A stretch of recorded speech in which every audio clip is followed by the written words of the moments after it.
Matt Knott, River Riders, and we're an outdoor adventure sports company in Harpers Ferry, West Virginia. And we have a variety of water activities like rafting and tubing, zipline tours. We have a campground, vacation rental homes, and some food service restaurant options. Yeah, and you guys have been around for quite a while, right? Yeah, so River Riders started in the 70s.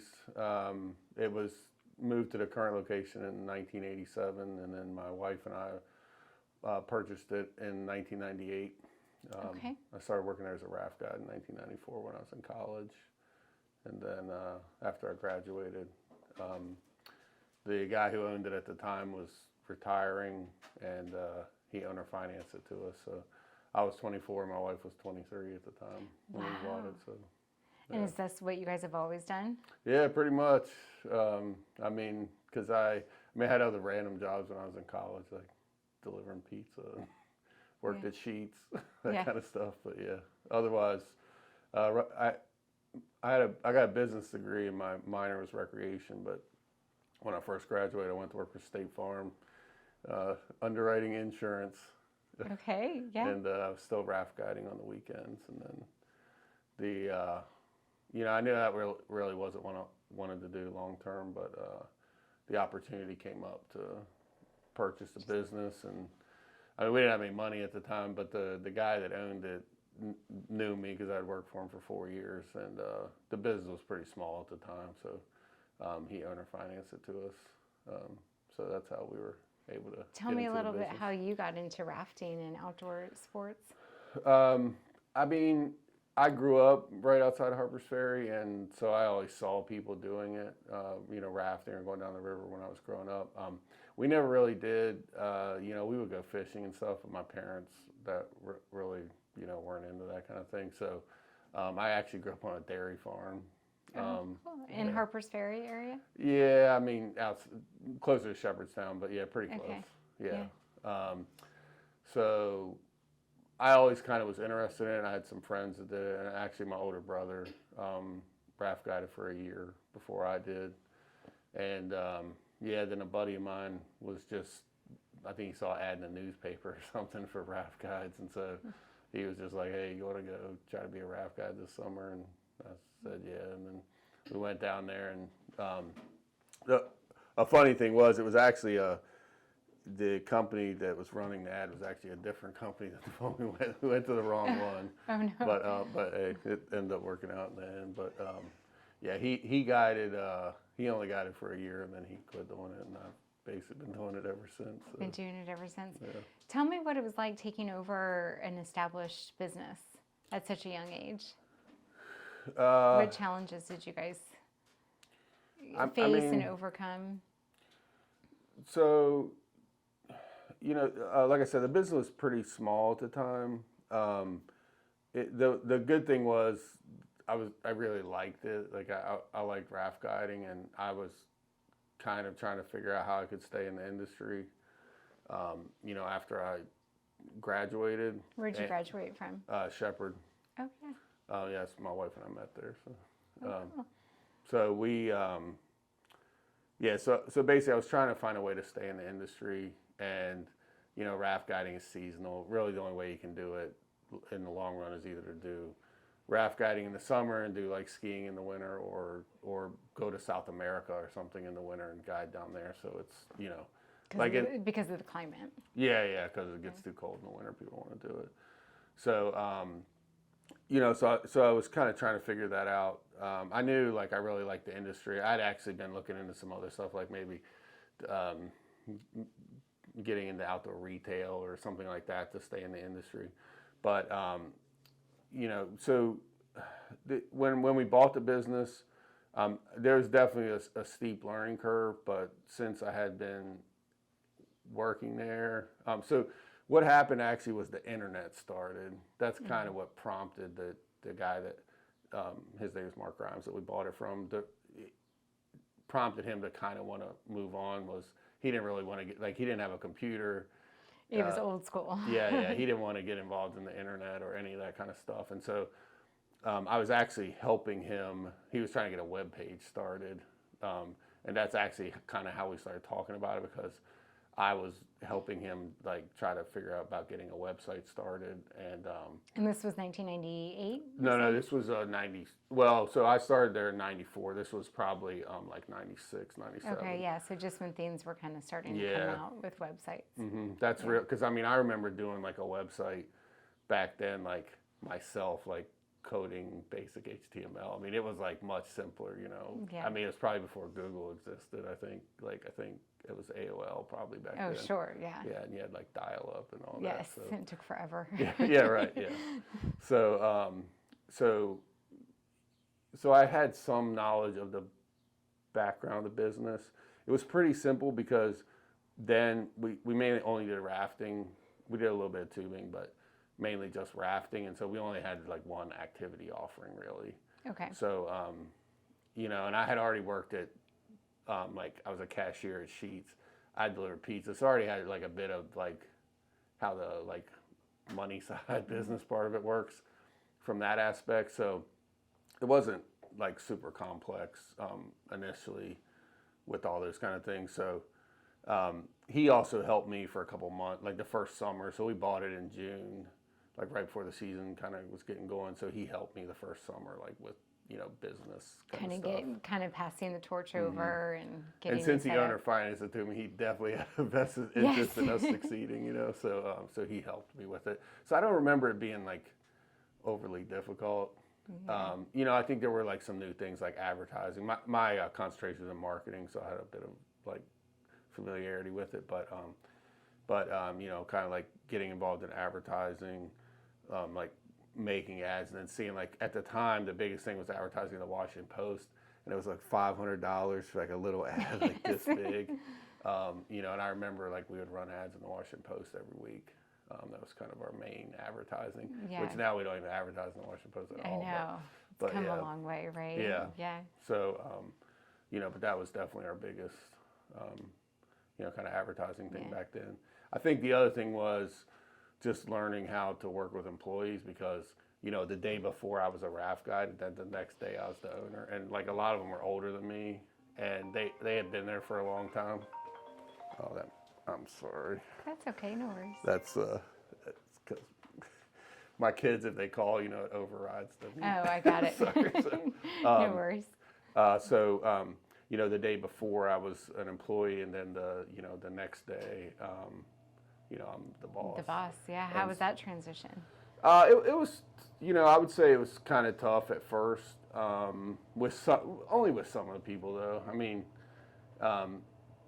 you know, I had to learn kind of to like separate myself, and you know, like when you're the boss, you always have to be the boss. You can't like be their buddy like half the time and then try to be their boss the other half of the time. And so that kind of like, you know, because the raft guy community is like pretty close. I mean, even now, like, you know, people hang out after work. It's not like, I mean, yeah, it's work, but it's really like kind of like a family environment. It's kind of a culture too, right? Yeah. Yeah, for sure. So, you know, I had to like try to separate myself sometimes, because, you know, I was used to like hanging out with everybody after work and, you know, doing all those kind of things. And so I still did that. I think like it took me a couple of years to realize that I probably needed to separate myself a little more, because, you know, then like during the day, people are like, hey man, you know, do me a favor, this or that.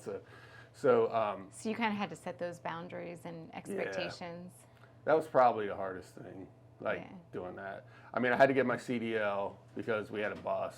And we had nobody to drive you know, you have to like take people to the river, you had to get a CDL. So I got my CDL in like a month after we, and it was a stick shift bus. Oh, wow. Which is like different than a stick. I mean, I knew how to drive a stick shift car, but a stick shift bus, like the shifter moves like way 2 different. feet. Yeah. So I had to learn how to drive a bus and all that in like a month. But yeah, I think nothing crazy though. Yeah. Well, he must have had a lot of trust in you to turn this business over to. Did he give you any good advice? You know, like looking back on it now, it's hard to say. But you know, having worked with him for those years, you know, and seeing how he operated, I kind of saw the things that I thought were good and the things that I, you know, thought I could do differently. So yeah, I think he was very influential, but like saying it off the top of my head right now. I don't know. Yeah, but he was clearly a mentor to you. Yeah, definitely. Yeah. And he and I were pretty close for quite a few years after. I mean, I think I had the owner financing for probably 5 years. So he would come by every month to get his check. And so we would always talk at least that often, even after. Yeah, he lived pretty close, so he and I talked for, quite a few years after the transaction. So yeah, definitely. Yeah. You talked a little bit about advertising in the Washington Post. Obviously, we no longer do that. What are you guys doing these days for advertising and marketing to get people in? So, I mean, social media is pretty big, for like kind of organic advertising. I mean, we definitely do a lot of Facebook and Instagram. We do some TikTok. I don't really do it myself, but we have a marketing manager who does that. And then we do like Google ads and Facebook ads. So, I mean, it's mostly all digital. We do a little bit of print, like we have a brochure. We'll sometimes make specialty flyers and stuff for events, but we don't really do. I mean, we partner with our Convention and Visitors Bureau locally, so we do some joint advertising with them. We do some joint advertising with the state of West Virginia. It's fortunate for us. The state of West Virginia is pretty good to work with as far as tourism because it's such a big industry in West Virginia. It is huge. Like relative, it's a big industry for West Virginia. So, so they're a great partner to work with. So, we do partner with them a decent amount. But the majority of like what we spend most of our time on when we talk about marketing is like either social media or something on Google or paid ads. I mean, we obviously have a couple websites that we have our different offerings. What do you think is working best for you right now? Yeah, I really think it's a combination. I don't think you can Pinpoint do one thing. without the other. It's different people are getting the information differently. I mean, sometimes with Google you can target like people that are in town or people that are looking for Harpers Ferry that might not know we exist. But I really think, even once they look at that, then they want to try to find out about your business, and then they go to social media to learn about you. So I think you have to, it's kind of everything kind together. of the whole package, I one think without the other.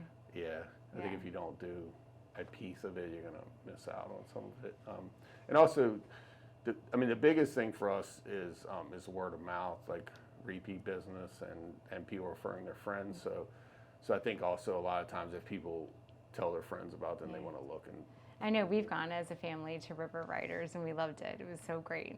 It was everybody was on top of their game. Everybody was happy and happy to be outside and share that experience with people that might normally not get a chance to do that. Yeah, and that's definitely the most rewarding part of it for sure. Yeah. It's kind of like people that would, do that kind of stuff on their own. They don't come to River Riders, but the majority of people are not gonna, go down whitewater or do that kind of stuff without being with somebody. Yeah. So I feel like we have a much kind of bigger ability to share it with people that.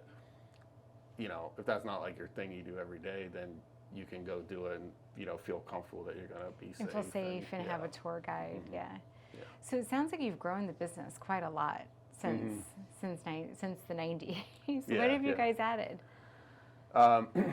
Well, the biggest thing was when we purchased the business, tubing was like pretty small. Okay. I mean, like a big day for us for tubing back then would maybe be like 100 people or something. And that business really grew during the 2000s, so the early 2000s. I mean, a big day now for tubing is around 2,000 people. So, wow. So that activity itself was growing a lot. But we kind of were running out of space, and so we needed to, it's mainly we need more space for parking, honestly. So we started looking at the properties around us, but at the time in the 2000s, the real estate market was pretty good. And then after '08, when the market crashed, all the people around us that had been kind of speculating, like a lot of them kind of got in financial trouble. And so then they were interested in selling. And so then we were able to acquire basically like all the properties around us. Oh, wow. So we're in this little area of Harpers Ferry that is zoned commercial. Most Harpers Ferry is like a national park or residential or agricultural. There's basically where we are, there's a hotel adjacent to us, which we own for several years, and then there's a big KOA campground. There's like this stretch that's commercial, everything else is like not developable. So when we started, we had 1.5 acres, and we would park people on the road, and then like people would get mad because our neighbors would get mad because there were cars parked on the road. Sure. So we needed space to park, honestly. So our next door neighbor immediately was a real estate developer, and he kind of needed to sell property, so he started selling like parcels. So where we were was actually a housing development that only had one house and us, and all the rest of the land had not been developed. But we had to buy all the lots in the housing development individually, which is not the good way to buy them. Oh, wow. But yeah, so we basically bought the whole housing development, bought the one house that was there. They ended up selling to us quite a few years later, but they sold to us. So we went from 1 acre to we had about 70 acres at one point when we owned the hotel. And do you guys still have the hotel? No, we owned it for 6 years. We sold it in 21. Okay. So yeah, the hotel was, I mean, honestly, it had been mismanaged and it was in pretty bad shape. So we bought it in foreclosure, and we put a lot of money into it and renovated it and fixed it up. It was a great addition to our business. That's kind of like a bigger discussion. We actually sold the majority interest in our business to a private equity company, but at the same time we were doing that, we sold the hotel to a group of hoteliers. Okay. So, because that's a totally different industry. Yeah, but it works really well together. Yeah, because people could come and stay and do all the outdoor activities. Yeah. The zip lining and whitewater rafting and tubing, and make a weekend out of it. Yeah. Yeah. Yeah, definitely. So we when we were buying these properties around us, we bought a riverfront parcel because we need a river access. And one thing about Harpers Ferry is because it's almost all a national park, there's hardly anywhere to get in the river. Yeah. And so basically there's 3 outfitters there now. There were 7 at one point, but now there's 3 of us. But the 3 of us all own our own access, and that's really the reason that we can operate, because there's nothing else available. Interesting. The Park Service owns everything up and down the river, and we own the parcels like immediately adjacent to the Park Service. Okay. So it's good from the trip aspect because you get this beautiful scenery with no development. It's just trees, in the river. Yeah. But like as soon as you get to the edge, we all have little lots that we own to get in the river. Oh, so where you're like your drop off point Yeah, at right. the river. Yeah, like Point of Rocks or. So Point Rocks is a little below us, but we ours are so right above Harpers Ferry. Like it's pretty specific, but ours is like on Bakerton Road, and then there's a couple on Millville Road for the Shenandoah. So that allows us to get in the river. It's crazy. I've been on like many different boards in Jefferson County now, but Jefferson County, West Virginia is the county that Harpers Ferry's in. Okay. There's one public access on the Potomac River. It's the entire border of the county. There's one public access. It's a I travesty. didn't realize that. Yeah, I have expressed my concerns about that for so many years. The only access on the Potomac River that's public is in Shepherdstown, which is 12 miles of total flat water upstream from Harpers Ferry. It's not not usable. Not if you want to put in to do the rapids. I mean, if you want to put in for just boating on flat water, it's great. But to get to Harpers Ferry, it's no good. So we own the only other access, and we do let people use it, but we own the only other access in the whole county on the Potomac River that's public. So there's way more to this than one might think. And it's kind of like the whole rafting industry is very similar. Like a lot of the companies have, it's not like a technically expensive industry to get into. I mean, you can go buy some tubes and start a tubing company, right? But the problem is where you're going to get in the river is the whole issue, because like we see it kind of across the country. We're actually in the process of acquiring a rafting company in Pennsylvania right now that actually might happen tomorrow. But this is exciting. yeah, but they have like strategic access points to the river. It's the same thing. You go to Colorado, like the raft companies, they have like a good access point to the river, because you don't want to do like 10 extra miles of something you don't want to do to get to the part of the river you do want to do. Right. Yeah, see what I mean? So like Yeah, if the rapids especially if start it's a here, slow day on the river. yeah, if the river's low, or It takes you a couple hours to get there. yeah. So Yeah. it's kind of like you never really intended it to be that way initially, but like in hindsight, when you look back at it, that's kind of how it ends up. How it So, ends up, yeah. yeah. And tell me a little bit about what you guys added to increase your business during the winter. Yeah, so we started thinking about it quite a few years ago, but we added snow tubing, and it's definitely our biggest kind of investment that we've ever done. We put in a full like snowmaking system, just like you would see at a ski resort, and actually we've added even additional snowmaking that most ski resorts don't have, which allows us to make snow when it's above freezing. It's a pretty cool technology, but it's actually basically a sea container, and you make the snow inside the sea container and then blow it out already frozen. So interesting. Yeah, so they use it in California and Florida. You can make snow at 80 degrees or whatever it is. So we actually have the ability to make snow now when, technically you can make it in the summer. We haven't done that. We may for special events. We've talked about it, but so we can make snow and have a much longer season than you would expect to have. That's a here. pretty big addition. Yeah. It was pretty expensive. So how did that go this past year? It was great. We have the longest hill that I know of. It's 900 feet long. I don't know of anybody else that has one in the east that's that long. It's so you get a longer ride. With the snowmaking technology that we have, we had a 6-foot base for most of the whole winter. Wow, that's a lot. Yeah, we have both kinds of snowmaking. So we have the traditional kind that you would see at a ski resort. We don't, obviously we don't get much natural snow here, but as long as it's below freezing at night, we'll make it at night. And so when we have stretches of a couple nights, we can make a couple feet of snow. Yeah. That's awesome. Yeah, and we have a magic carpet conveyor or whatever to get back to the top. Yeah, my kids love that.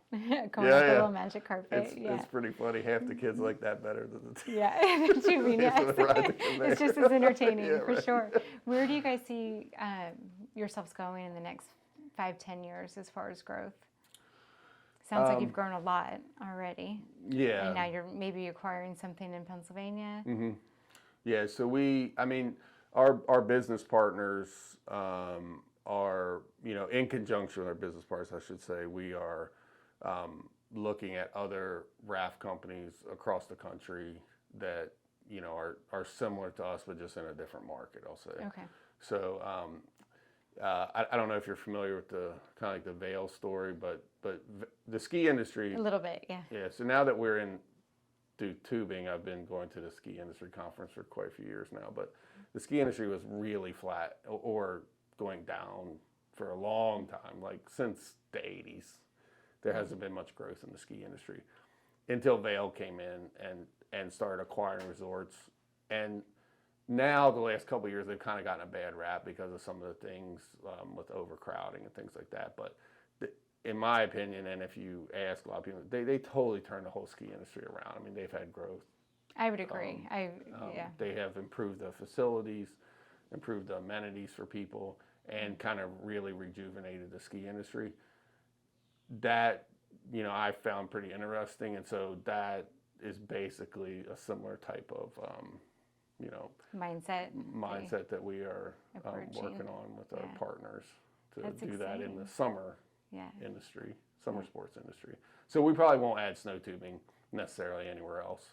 That was more like a Harpers Ferry thing, but we are also looking at acquiring other outfitters. So exciting! You guys are growing, and I hope you continue to grow. And wish you a successful summer with lots of people coming out to raft and tube and. Thank you. And have lots of fun. Yeah, looking forward to it. Yeah. Thank you, Matt, for coming in today. Sure. It was a pleasure to have you. Definitely. Thanks for having me. Appreciate it.